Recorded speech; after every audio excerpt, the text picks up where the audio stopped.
You have to be ready to jump when you see an opportunity. That's how I was elected to Congress. An opportunity came up 30 years ago, and I rose to grab it. Albanians have to do the same thing. When I heard there was going to be a hearing on Bosnia, I called Rohrbacher. Why aren't we doing a hearing that shows that the Dayton Accords didn't work not only in Bosnia, but for Kosova and Macedonia? And he kind of resisted that until we spoke Sunday night, and that's why we had to run down by train today, because at the last minute, he agreed to put Shirley there to talk about that. And do you think you achieved the goal? Well, information. You see what's happening. They were going to only talk about Bosnia. Shirley was the only one that brought in the fact that it was Dayton that didn't allow Albanians at the table. Thank you, Mr. Chairman. I'll submit my remarks for the record, make a summary now, and I'd also like to submit two pieces for the congressional record, one a piece on ethnic politics in the Western Balkans, focusing on Bosnia and Macedonia, by my colleague Roland Joni, expert in international law and a senior fellow in political science at the University College Dublin, and then the Albanian platform in Macedonia, which I'll refer to later. Well, those items will be included in the record without objection, as will the extension of remarks will also be included. Thank you, Mr. Chairman. While the Dayton Accords ended the war in Bosnia in 1995, it did not resolve the Balkan conflict. The House Committee on Foreign Affairs made a very serious effort to reveal the realities of Slobodan Milosevic's 10-year occupation of Kosova and genocidal march across the Balkans, which ultimately claimed at least somewhere between 100,000 and 200,000 lives and displaced 4 million during the Bosnian War. Under pressure from your committee, the Clinton administration finally initiated NATO airstrikes against Serbia in March 1999, as we know, to bring an end to the war in Kosova begun in 1998 as a continuation of the Balkan Wars of the 1990s. Nevertheless, the roots of the Balkan conflict remain unresolved to this day, and the crux of the problem lies in the signing of the Dayton Accords. Why?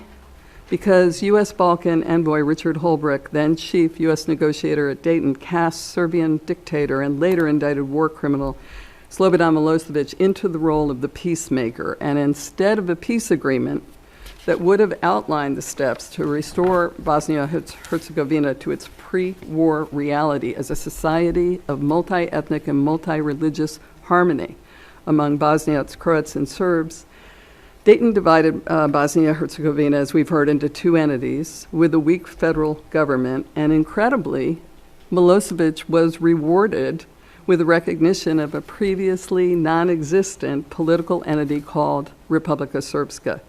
And it has left Bosnia-Herzegovina on the brink of being ungovernable ever since, because Srpska blocks the federal government from functioning for the benefit of all Bosnian citizens. The second reason why the roots of the Balkan conflict were not resolved at Dayton is rarely acknowledged by Western governments and foreign policy experts, namely that Milosevic agreed to arrive at the negotiations only if two conditions were met: that Albanians would not be allowed at the table and that Kosova would not be part of the agenda. This set the stage for Milosevic's military attack on Kosova in 1998. And by the way, he had always intended to carry out ethnic cleansing there before his troops invaded in Bosnia in 1992, but it was actually former Congressman DioGuardi, who I did not know at that time, and members of the Albanian American Civic League who were able to educate the U.S. Congress about Milosevic's plans, thereby placing the spotlight on Milosevic that led to his temporary exit from Kosova. Dayton's neglect of the Albanian issue is still a very live legacy, and the West's historical appeasement of Serbia is the principal problem. Belgrade has resorted to provoking violence in northern Kosova, the area that has controlled and manipulated financially and politically ever since Kosova came under UN protection at war's end in the summer of 1999. Unless the United States stops taking a back seat to Europe in the Balkans, Serbia will be admitted to the European Union, while simultaneously achieving what has always been its primary goal: the denial of Kosova's sovereignty and the acquisition of northern Kosova and Republika Srpska. The legacy of Dayton also includes the lack of reciprocity for Albanians in the Preševa Valley, where they're second and third-class citizens of Serbia, while the Kosova Serbs have the highest level of human and civil rights of any minority group, I would add, in Europe. And the legacy of Dayton also resulted in the constitutional and systemic oppression and discrimination of Albanians in Macedonia.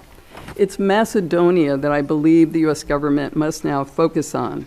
It's frequently forgotten that when the former Yugoslavia disintegrated, the Republic of Macedonia emerged as an independent state without violence in 1991, based on the cooperation of ethnic Albanians and ethnic Macedonians. Macedonia is the only country in the Western Balkans where no one ethnic group has a true majority. But the subsequent failure to bring equal human and civil rights to all ethnic groups in Macedonia led to armed conflict in 2001.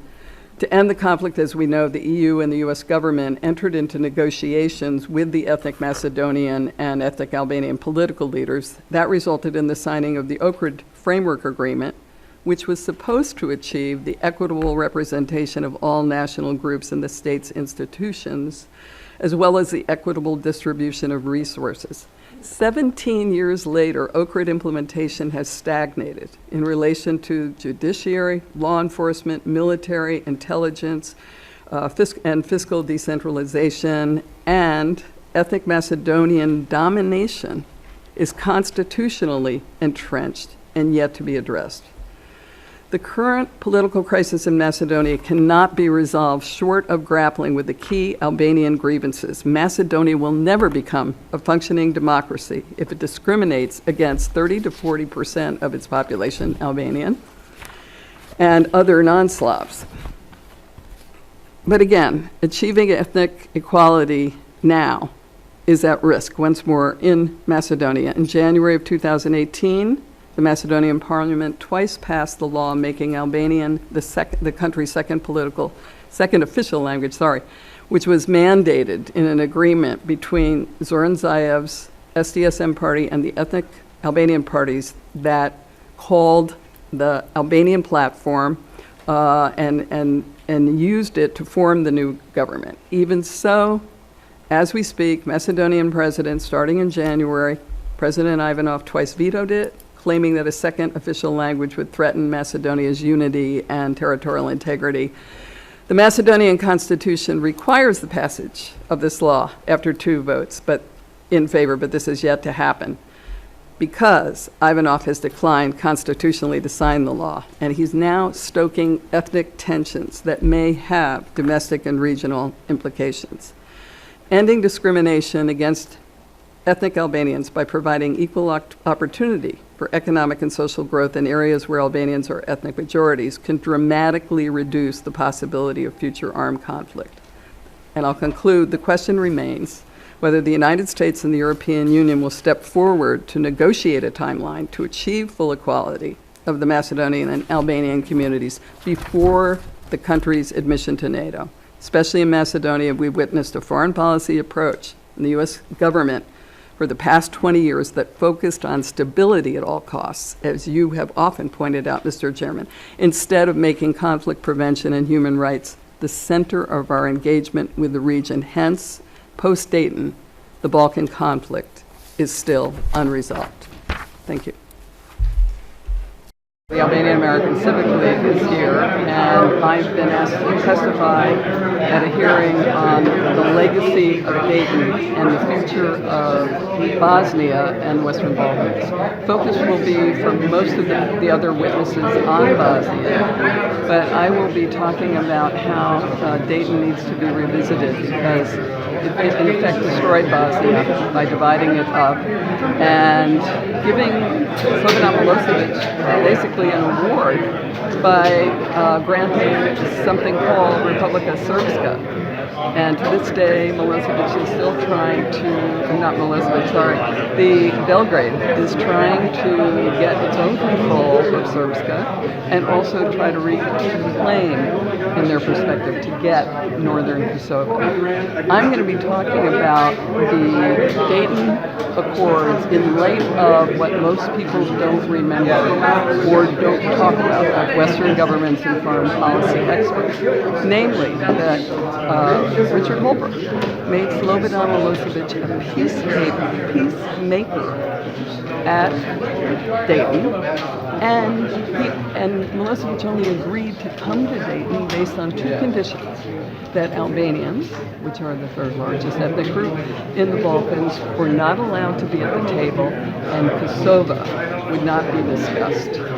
We know the rest is history in terms of what that ultimately led to. And I'll be talking about the impact on Kosova today, but I'll also be talking about the fact that the Dayton Accords left Albanians in the Preševa Valley in a position of being second and third class citizens.